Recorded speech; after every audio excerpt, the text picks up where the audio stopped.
Hello നമസ്കാരം, എല്ലാവർക്കും അമ്മാളൂസ് കിച്ചണിലേക്ക് സ്വാഗതം. ഇന്നൊരു സ്നാക്കാണ് ഉണ്ടാക്കുന്നത്. ഇപ്പോൾ ലോക്ക്ഡൗൺ ആയതുകൊണ്ട് നമുക്ക് ഫിഷൊന്നും അവൈലബിൾ അല്ലല്ലോ. അപ്പോൾ എപ്പോഴും നമ്മളെ വീട്ടിലുണ്ടാവുന്നതാണ് ചിക്കൻ. അപ്പോൾ നമ്മളിപ്പോൾ ചിക്കൻ കറി ആയാലും അല്ലെങ്കിൽ വരട്ടിയതായാലും ഒന്നും പ്രോബ്ലം ഇല്ല. അത് വെച്ചിട്ടൊരു സ്നാക്കാണ് ഉണ്ടാക്കുന്നത്. അപ്പോൾ ഉണ്ടാക്കുന്നതിൻ്റെ മുൻപേ എൻ്റെ ചാനൽ ഫസ്റ്റ് കാണുന്നവരാണെങ്കിൽ ഒന്ന് സബ്സ്ക്രൈബ് ചെയ്യണേ. നിങ്ങൾക്ക് ഇഷ്ടമാണെങ്കിൽ ഒന്ന് ഷെയർ ചെയ്യുക, ലൈക്കും കൂടെ ചെയ്യണേ. അപ്പോൾ നമുക്ക് തുടങ്ങാം. ഞാനിപ്പോൾ കുറച്ച് വെളിച്ചെണ്ണ ഒഴിച്ചിട്ടുണ്ട്. ഇതിലേക്കൊരു മീഡിയം സൈസ് വലിയുള്ളി ഇടുകയാണ്. വലിയുള്ളി ഗോൾഡൻ ബ്രൗൺ ഒന്നും ആവണ്ട കേട്ടോ, ഒരു മീഡിയം ആയാൽ മതി. ഇതിലേക്ക് കുറച്ച് ഉപ്പിട്ട് കൊടുത്തിട്ടുണ്ട്. ഇതിലേക്കൊരു 1/4 ടീസ്പൂൺ മുളക് പൊടി ചേർത്ത് കൊടുക്കുന്നുണ്ട്. ഇപ്പോൾ ഇവിടെ ചിക്കൻ വരട്ടി എടുത്തിട്ടുള്ളതാണ്. നിങ്ങളിപ്പോൾ കറി വെച്ചതാണെങ്കിലും അതിൻ്റെ ഗ്രേവി ഒഴിക്കാതെ ചിക്കൻ്റെ പീസ് മാത്രം ഇട്ടാൽ മതി കേട്ടോ. ഇപ്പോൾ ഒരു 1/4 ടീസ്പൂൺ കുരുമുളക് പൊടി കൂടെ ചേർത്ത് കൊടുക്കുകയാണ്. ഇതിലേക്ക് ഒരു പിടി മല്ലിയില ചേർത്തിട്ടുണ്ട്.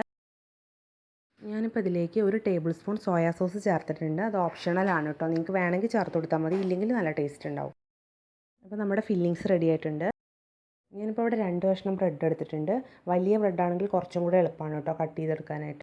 നമുക്ക് ഈ ബ്രെഡിലേക്ക് നമ്മുടെ ഫില്ലിങ്സ് ഒന്ന് വെച്ച് കൊടുക്കുക. അതിന് ശേഷം ഒന്ന് കവർ ചെയ്തിട്ടാണ് നമ്മൾ കട്ട് ചെയ്തെടുക്കണേ. കുറച്ച് വെച്ചാൽ മതി, ഒരുപാട് വെച്ച് കൊടുക്കരുത്.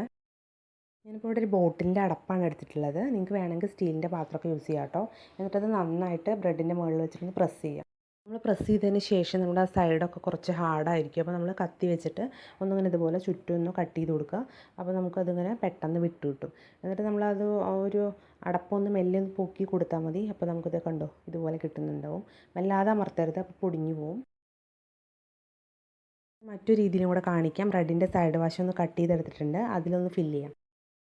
അതിലും ഇതുപോലെ ഫില്ല് ചെയ്തിട്ട് നമ്മളിപ്പോൾ ഈ പാത്രത്തിൻ്റെ അടപ്പ് വെച്ചിട്ടൊന്ന് കട്ട് ചെയ്തെടുക്കുകയാണ്.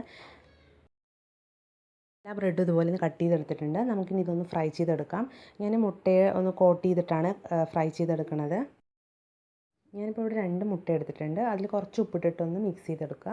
എന്നിട്ട് അതിന് ശേഷം നമ്മളിതാ ഇതുപോലെ ഓരോന്ന് എടുത്തിട്ട് ഇങ്ങനെ ഡിപ്പ് ചെയ്തിട്ട് മുഴുവനായിട്ട് കവർ ചെയ്യണം. ആദ്യം സൈഡ് വശങ്ങളിലൊന്ന് മുക്കി കൊടുക്കുക. എന്നിട്ട് നമ്മൾ വല്ല സ്പൂണോ അല്ലെങ്കിൽ ബ്രഷോ വെച്ചിട്ട് എല്ലാം ഒന്ന് കോട്ട് ചെയ്തെടുക്കുക. ഞാനിപ്പോൾ ഇവിടെ എല്ലാ ബ്രെഡും മുട്ടയിലൊന്ന് കോട്ട് ചെയ്ത് വെച്ചിട്ടുണ്ട്. ഇനി നമുക്കിതൊന്ന് ഫ്രൈ ചെയ്തെടുക്കാം. ഞാനിപ്പോൾ ഇവിടെ ഒരു പാൻ എടുത്തിട്ടുണ്ട്. അതിൽ കുറച്ച് എണ്ണ ഒന്ന് സ്പ്രെഡ് ചെയ്ത് കൊടുക്കുക. നമ്മൾ ഓംലെറ്റൊക്കെ ഉണ്ടാക്കുന്ന പോലെ, ഡീപ്പ് ഫ്രൈ അല്ല. എന്നിട്ട് നമുക്ക് ഓരോന്നോരോന്നായിട്ട് വെച്ച് കൊടുക്കാം. ഇപ്പോൾ ഇതിൻ്റെ സൈഡുകളൊന്ന് പാനിലൊന്ന് വെച്ച് ചുറ്റിച്ചെടുക്കുകയാണ്. കാരണം നമ്മളിവിടെ മൈദ വെച്ചിട്ട് ഒന്നും വെച്ചിട്ട് ഇതൊന്നും ഒട്ടിച്ചിട്ടില്ല. അപ്പോൾ അത് പെട്ടെന്ന് പോരാണ്ടിരിക്കാൻ വേണ്ടിയിട്ട് നമ്മളൊന്നിങ്ങനെ ആദ്യം സൈഡൊന്ന് വെച്ചതിന് ശേഷം നമുക്കൊന്ന് ഫ്രൈ ചെയ്തെടുക്കാം. ഇപ്പോൾ എല്ലാ ബ്രെഡും ഞാനിങ്ങനെ ഫ്രൈ ചെയ്യാനായിട്ട് വെച്ചിട്ടുണ്ട്. ഇതിപ്പോൾ ഒരു വശം നന്നായി മുരിങ്ങിയിട്ടുണ്ട്. ഞാനപ്പോൾ ഒന്ന് മറിച്ചിട്ട് കൊടുത്തിട്ടുണ്ട്. അപ്പോൾ നമ്മുടെ സ്റ്റഫ്ഡ് ചിക്കൻ ബർഗർ റെഡി ആയിട്ടുണ്ട്. വളരെ എളുപ്പമാണ് ഉണ്ടാക്കാനായിട്ട്. നമ്മളിപ്പോൾ വീട്ടിൽ ചിക്കൻ കൊണ്ടുവരുന്ന ദിവസം ഉണ്ടാക്കുകയാണെങ്കിൽ ഒരു ഈവനിങ് സ്നാക്കും ആയി. അപ്പോൾ നിങ്ങൾക്ക് എല്ലാവർക്കും ഇഷ്ടമായി എന്ന് വിചാരിക്കുന്നു. ഇഷ്ടമായിട്ടുണ്ടെങ്കിൽ ഒന്ന് ഷെയർ ചെയ്യണേ. അപ്പോൾ അടുത്ത വീഡിയോ ആയിട്ട് വീണ്ടും കാണാം. താങ്ക്